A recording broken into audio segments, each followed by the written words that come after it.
Class 9-10 math का formula देखेंगे। आज हमें घन का पार्श्व पृष्ठीय क्षेत्रफल और आयतन देखना है। तो इसमें पार्श्व का मतलब क्या है? पार्श्व का मतलब जैसे एक घन हो गया, इस घन का ऊपर वाला फेस और नीचे वाला फेस छोड़ के बाकी ये जो 4 फेस दिखाई दे रहा है इसका क्षेत्रफल बताना है। तो हमेशा ध्यान देना, जो घन होता है घन का लंबाई, चौड़ाई, ऊंचाई तीनों बराबर होता है।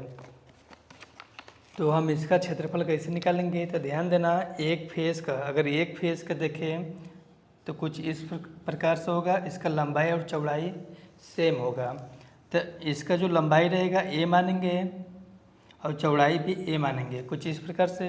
अगर हम क्षेत्रफल निकालें तो लंबाई गुणे चौड़ाई कुछ ऐसे लिख सकते हैं। ए का ए में मल्टीप्लाई करेंगे तो ए स्क्वायर होगा। तो यहाँ पर एक कह सकते हैं कि एक फेस का क्षेत्रफल निकालेंगे तो ए स्क्वायर का यूज करेंगे। तो यहाँ पर पार्श्व पृष्ठीय क्षेत्रफल का बात हो रहा है, तो ऊपर नीचे का छोड़ के हमें निकालना है। तो हमारे पास ये 4 फेस दिखाई दे रहा है। तो हम करेंगे क्या कि इसी के साथ अगर इसी के साथ हम 4 लगाते हैं तो ये चारों का क्षेत्रफल निकाल देगा।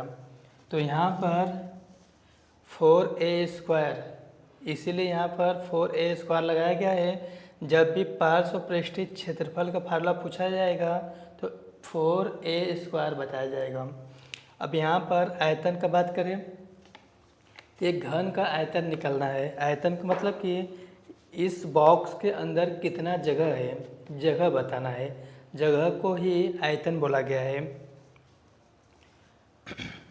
ध्यान देना, इसके अंदर कितना जगह है तो इसके लिए क्या करेंगे, लंबाई गुणे चौड़ाई गुणे ऊंचाई का यूज करेंगे। तो अभी हम बताए थे कि इसका लंबाई, चौड़ाई और ऊंचाई तीनों सेम है।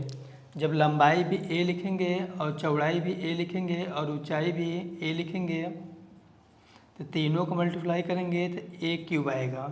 जो यहाँ पर घन का आयतन में फार्मूला हम a³ लिखे हैं।